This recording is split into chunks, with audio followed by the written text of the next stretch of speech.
La Côte d'Ivoire mise sur la formation de sa jeunesse. Mesdames et messieurs, bonsoir, bienvenue dans la dernière édition du journal à la une de l'actualité. Je vous le disais à l'annonce, la Côte d'Ivoire mise sur sa jeunesse. Un lycée professionnel vient de voir le jour à Gbeleban, dans le nord du pays. L'inauguration a été faite par le Premier ministre Robert Begré-Mambé ce lundi 15 décembre. Un établissement moderne qui ouvre de nouvelles perspectives d'insertion professionnelle pour les jeunes. L'actualité, c'est aussi les élections législatives, affiches électorales et spécimens de bulletins de vote remis aux candidats par la commission électorale indépendante ce lundi matin. Cette action s'inscrit dans les préparatifs des dites joutes électorales. Et puis, c'est un produit prisé par les femmes et plus rarement par les hommes. Le pagne a voyagé au travers du temps. On en découvre de tous les choix. Ce qui les rend par ailleurs plus attirants, ce sont leurs noms au sens très entraînant. Nous vous entraînerons dans le monde du pagne pour vous faire vivre toutes les émotions qu'elle suscite, quel que soit l'événement. Voilà pour le prologue, bienvenue dans le 23h. On ouvre cette édition à plus de 800 km d'Abidjan, dans le district du Denguélé. Gbeleban vient de franchir une étape majeure dans la formation de sa jeunesse. Le Premier ministre Robert Begré-Mambé y a inauguré ce matin un lycée professionnel stratégique pour la région, un établissement qui ouvre de nouvelles perspectives d'insertion professionnelle pour les jeunes et soulage des centaines de familles. C'est ce que nous disent Jean-Luc Bambo et Ulrich Adongon. À Gbeleban, localité située à 70 km d'Odiéné, c'est un jour, pas comme les autres. Les populations sont sorties nombreuses pour accueillir une infrastructure longtemps attendue, le lycée professionnel de Gbeleban. Le lycée professionnel de Gbeleban, grâce à ses infrastructures modernes, à la diversité de ses filières et à ses capacités d'accueil, jouera un rôle majeur dans la mise à disposition du secteur privé de compétences qualifiées. Présidée par le Premier ministre Robert Begré-Mambé, la cérémonie d'inauguration réunit membres du gouvernement, autorités administratives et leaders communautaires. Tous saluent le caractère stratégique de cet établissement pour le Denguélé. Implanté sur un site de 10 hectares, dont 4 hectares bâtis, le lycée professionnel du Gbeleban dispose de 18 bâtiments, des infrastructures sportives et d'une capacité d'accueil de 300 apprenants, dont 225 en internat. Coût global, 5 milliards 370 millions de francs CFA avec le concours du gouvernement chinois. Le lycée professionnel de Gbeleban, faut-il le rappeler, fait partie des 7 lycées dénommés lycées à vie qu'il a plu au président de la République, son Excellence M. Alassane Ouattara, d'en autoriser la construction en vue de faciliter la formation des jeunes au métier. Le lycée propose des formations initiales et continues dans 4 filières clés: agriculture, élevage, machinisme agricole, mécanique moto. Des diplômes allant du CAP au BT, sans oublier le certificat de qualification professionnelle. Nous sommes heureux de se retrouver ici, dans cette formation-là. Et nous sommes très pressés de commencer les cours dans les laboratoires pour pouvoir bien soigner les animaux et assurer leur alimentation aussi. Un appel clair lancé aux parents, orienter leurs enfants vers la formation professionnelle, levier essentiel de l'insertion et de la souveraineté alimentaire. La région du Denguélé étant appelée à devenir une zone de référence en production de protéines animales pour nourrir la Côte d'Ivoire. Pour le Premier ministre, cette réalisation s'inscrit donc pleinement dans la vision du gouvernement. Il s'agit en réalité d'une politique bien pensée, dont la mise en œuvre effective commence à donner des résultats significatifs. Nous allons continuer, nous allons renforcer davantage ces programmes d'amélioration de l'offre et de la qualité dans le secteur de l'enseignement technique et professionnel, avec pour objectif de couvrir à moyen terme 15% de la population des élèves et à long terme 30% contre environ 6% à ce jour. Avec ce nouveau lycée professionnel, ce sont 7 nouveaux établissements de formation technique et professionnelle que le gouvernement met progressivement à la disposition de la jeunesse ivoirienne. À Gbeleban, l'école devient désormais un avenir possible sur place. Depuis le 12 décembre dernier, la notation financière Fitch Rating a fait passer la note de crédit souveraine à long terme de la devise de la Côte d'Ivoire de BB- à BB, avec une perspective stable, une bonne note qui illustre la bonne santé de l'économie ivoirienne selon les experts. Mais que signifie concrètement cette note? Élément de réponse avec Dangui et Soro Abou. La Côte d'Ivoire a amélioré sa capacité à rembourser ses dettes et la confiance des investisseurs. Le pays présente un faible risque de défaut de paiement et peut donc emprunter à moindre coût sur les marchés. C'est ainsi que des experts de la question interprètent la notation financière Fitch Rating du 12 décembre 2025 qui fait passer la note de crédit souveraine de long terme en devise de la Côte d'Ivoire de BB- à BB, avec une perspective stable. Une bonne nouvelle pour l'économie ivoirienne selon les autorités qui expliquent cette bonne note, entre autres par la stabilité de l'environnement politique, une croissance économique robuste et une gestion proactive de la dette publique.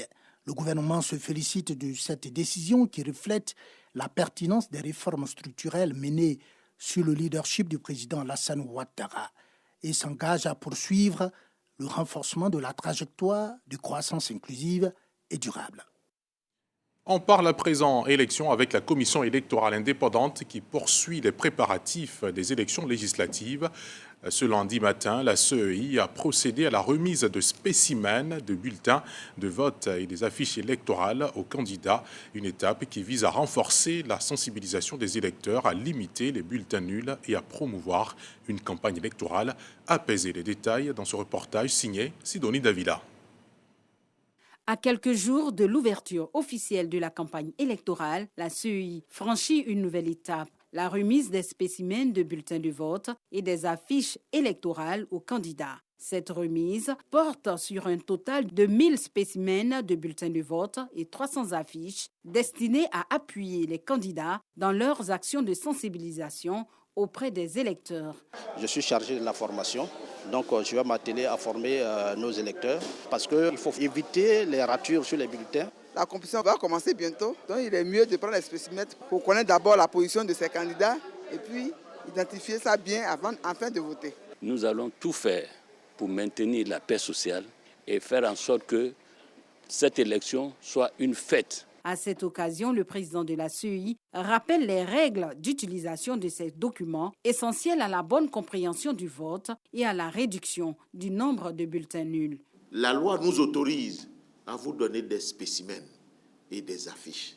Le visuel, ça me permet de savoir c'est qui. Vous allez apprendre à nos confrères, à nos parents, à nos concitoyens à voter. Un bulletin nul, il ne profite à personne. Au contraire, il cause un préjudice à la CEI qui a dépensé de l'argent.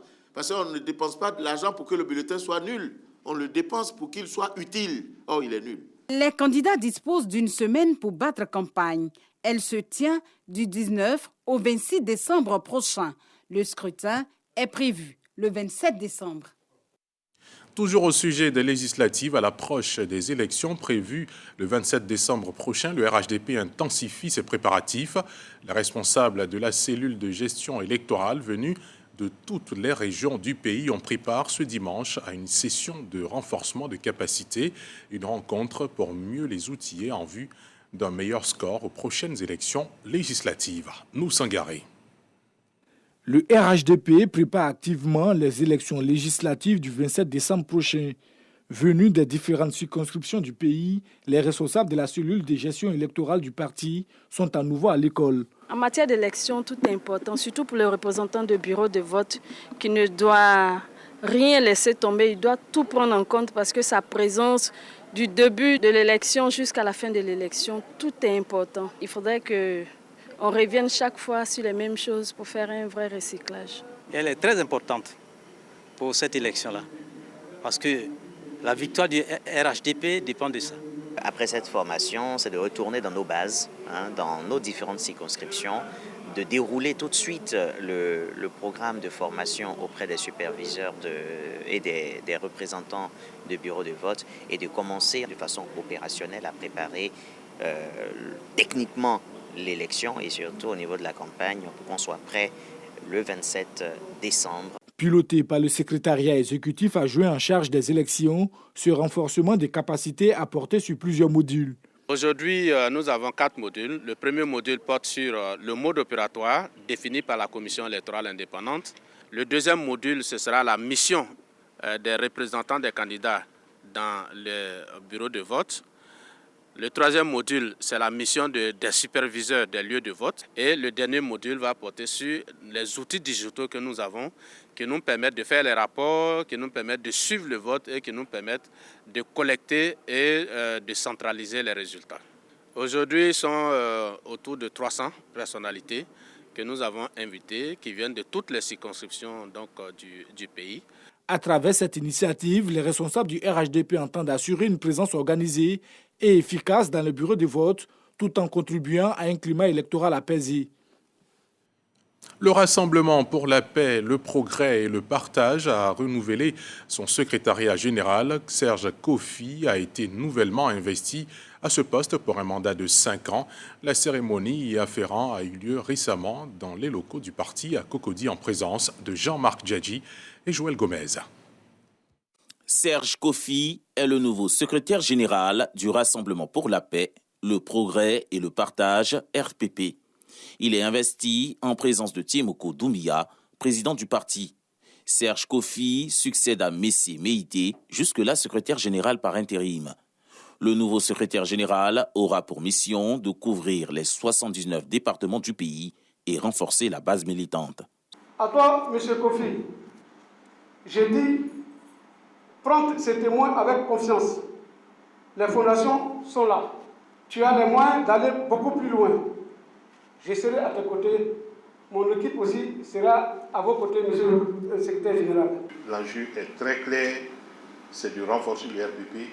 C'est de faire du RPP l'un des meilleurs partis en Côte d'Ivoire. Serge Kofi promet une gouvernance fondée sur la proximité, la transparence et l'innovation.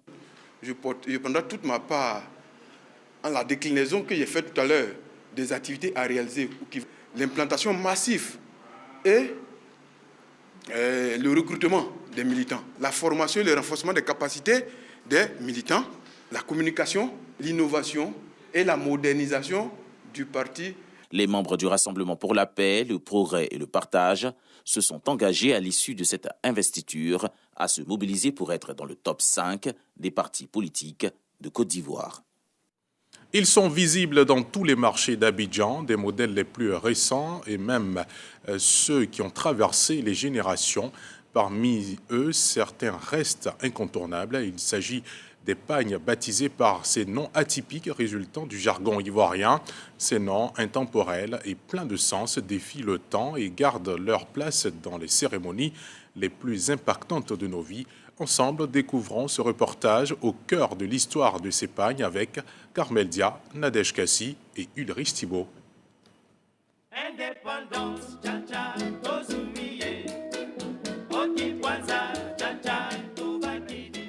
C'est avant, nos parents, vraiment, le mariage était compliqué. C'est ça qui a fait même qu'ils ont donné le nom des pagnes. Par exemple, voilà ce pagne, il dit « œil de ma rivale ». On appelle ce pagne « œil de ma rivale ». Bon, je ne sais pas comment tu peux voir les yeux de ta rivale et puis donner un nom. Là, je ne sais pas. Je peux offrir ce pagne à mon petit-fils, comme à ma petite-fille, comme un souvenir. Tcha-tcha-tcha, indépendance. Et c'était en son temps là que ce pagne est sorti. On appelle ça Bassam. Et c'est une histoire. Les femmes qui ont marché sur Bassam, et elles ont sorti le pagne. Madame Thérèse Oufoué-Boigny, voilà son pagne. Oncle de Madame Thérèse. Et tout ça, nous sommes venus trouver, c'est nos parents qui ont donné ces noms. On ne sait pas comment ils ont vu et puis ils ont donné ce nom. Quand tu te mets en tout complet là, bien habillé, pagne, morceau au milieu, tout complet, vraiment, ça montre que tu es vraiment une femme. C'est vrai, les robes, Les pantalons, c'est bien, mais n'oublions pas nos cultures. Dans de nombreux foyers ivoiriens, les pagnes à noms, ce sont des histoires, des souvenirs et des pans de vie que l'on conserve jalousement. Un tissu, un message et tout est dit. Entre souvenirs, petites piques et déclarations bien placées, ils savent tout dire sans élever la voix. De la douceur du foyer aux étals animés du marché, les pagnes voyagent de main en main. Ça, c'est quantité de bien. Ça, c'est 10. Ça, là, mon cœur balance. On appelle ça femme heureuse. Le jour où tu es content dans ton foyer, là, c'est ça que tu portes. Voilà comment elle est capable. Ça, c'est ancien couleur, là. Quand il y a point de début, cette couleur est bien foncée, là. Là, ça tire les clients. Congrès, conseillers, maris capables, chaque pagne raconte son histoire et traverse les générations. Aujourd'hui, là, c'est pagne congrès, ils sont venus prendre. Premier congrès de Côte d'Ivoire, ils ont fait là. C'est ça, on a fait sortir ce pagne là. Autant de notre grand-mère. Moi, j'ai acheté, mais j'ai gâté. Donc, je veux payer encore pour aller remettre dans le mal. Avant de finir dans les malles, ces pagnes glissent parfois de l'humour, des piques, des messages. Un nom suffit et tout est dit. Gare aux rivales et aux époux qui pourraient bien en payer le prix. Il a acheté ça pour ma grande-sœur. Pour montrer à la mère de son mari que c'est ma grande-sœur qui est là, quoi, tu vois. C'est elle qui est la titulaire. Mais quand on porte communauté de bien, lui-même, il sait qu'on est collé et puis on est serré. Donc, il n'y a pas de problème. Lui-même, on dit bien communauté de bien. Donc, il entend que c'est communauté de bien. Ton pied, mon pied. Donc, où il se déplace, moi aussi, je suis là. Quand une jeune fille est amoureuse de quelqu'un, ou bien le jeune homme amoureux, mon cœur balance. Dans les pagnes de dot, on met mon cœur balance. Ces motifs restent classiques, mais leur succès est indéniable. C'est les anciens pagnes qui marchent actuellement. Les anciens, depuis nous-mêmes là, on n'est pas nés là. Les pagnes qui étaient sortis là, c'est ça toujours qui marche. C'est à 55 000.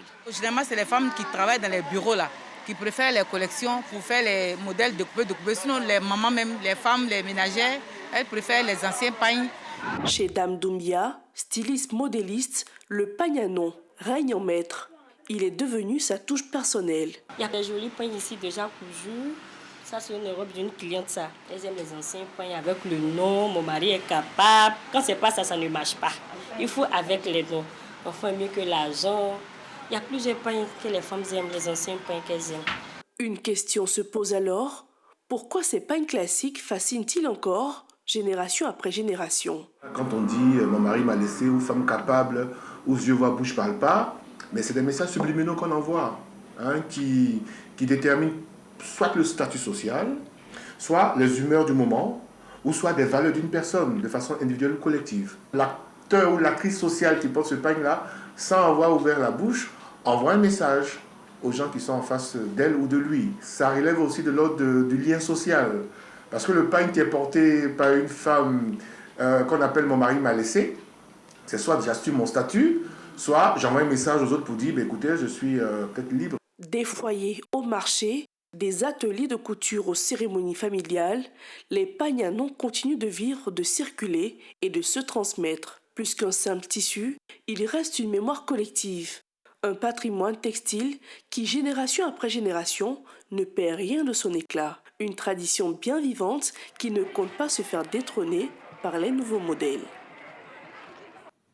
Au chapitre santé, à l'approche des fêtes de fin d'année, le ministère des Ressources animales et halieutiques a procédé le vendredi dernier à Abidjan au lancement d'une opération de désinfection des marchés de volailles.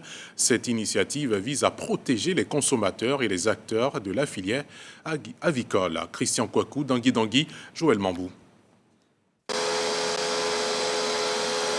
Opération de désinfection des marchés de volailles de Côte d'Ivoire. Elle a commencé par le district d'Abidjan, où plus de 70 marchés font l'objet de lavage et de désinfection. L'opération va durer 10 jours.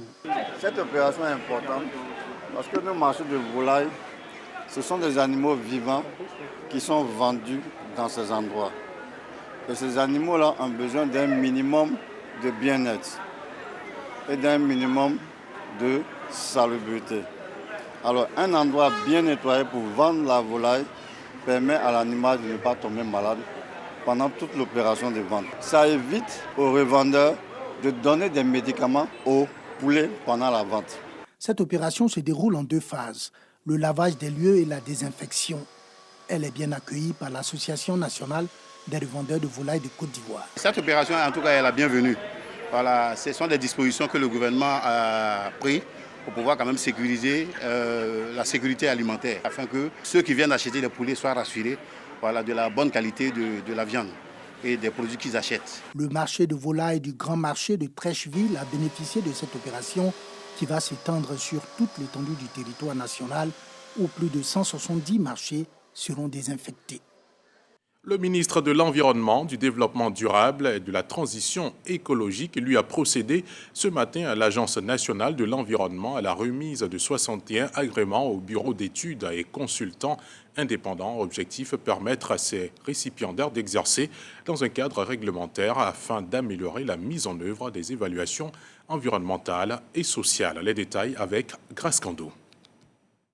61 agréments remis au bureau d'études et consultants indépendants. Objectif, exercer dans un cadre réglementaire bien défini afin d'améliorer la mise en œuvre des évaluations environnementales et sociales. Les bureaux d'études et les consultants indépendants constituent un maillon essentiel dans le processus de mise en œuvre d'évaluations environnementales et sociales. Leur rôle étant primordial dans l'élaboration des études d'impact environnemental, permet d'entériner les décisions de M. le ministre à travers la signature des arrêtés d'approbation des études, des projets de développement. Toutes les activités, comme l'indiquent les textes, l'article 68 notamment, que toute activité économique doit faire l'objet d'une évaluation environnementale. Donc notre activité, justement, amène les opérateurs économiques à respecter les normes environnementales. Notre cabinet est spécialisé en études d'infrastructures, notamment en bâtiments et travaux publics. On fait aussi le contrôle des travaux, aussi bien en bâtiment qu'en route. Avec donc cet agrément, nous allons pouvoir travailler tranquillement sur ces projets-là pour améliorer le cadre de vie. Pour le ministre de l'Environnement, du Développement durable et de la Transition écologique, avec l'adoption du nouveau Code de l'environnement et du décret encadrant les évaluations environnementales, la Côte d'Ivoire franchit un cap décisif. Dans un pays en pleine transformation, les évaluations environnementales et sociales ne sont pas une formalité.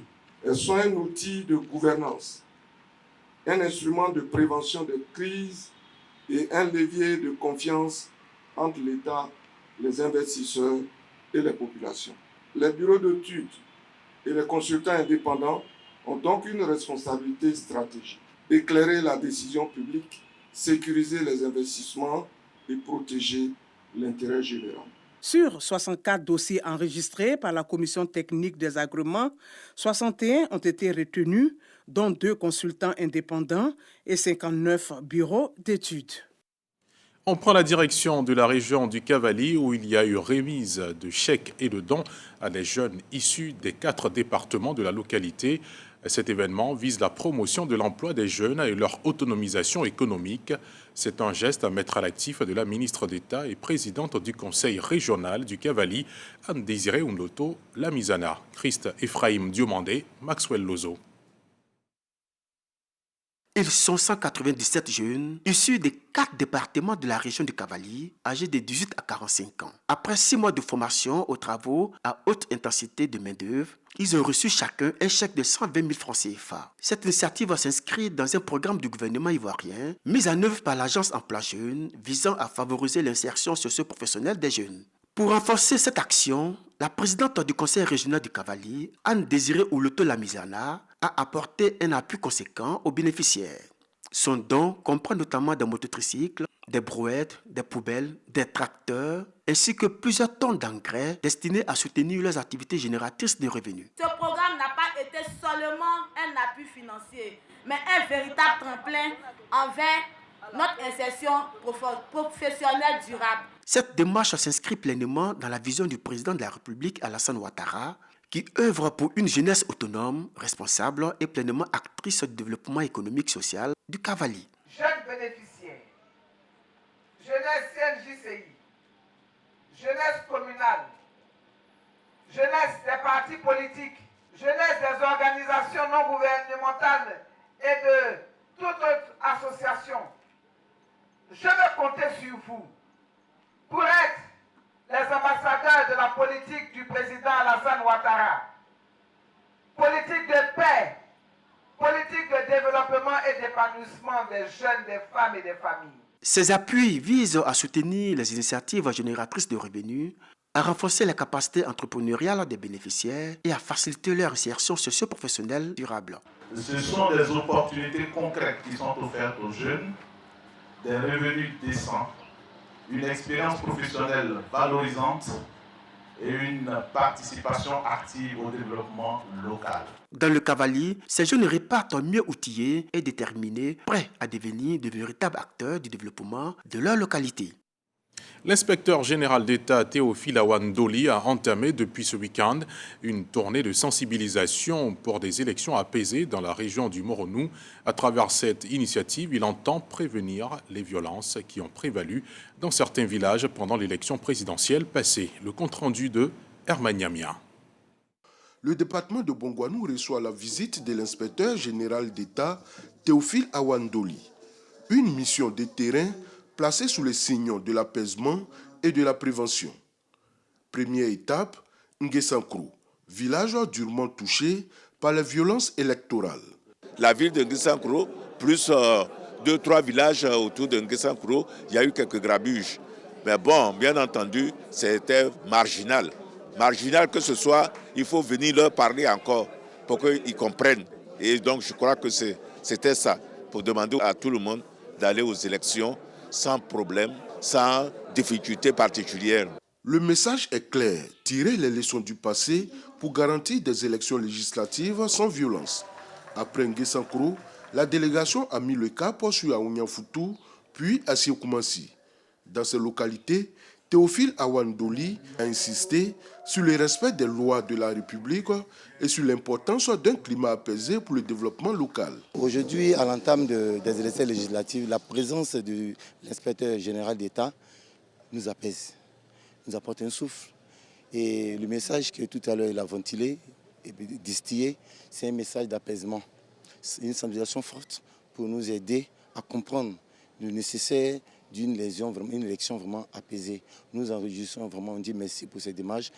Cette tournée qui se poursuit dans plusieurs autres villages du département de Bongouanou s'inscrit dans une démarche globale de sensibilisation et de réconciliation à l'approche d'un scrutin législatif décisif pour la stabilité du pays.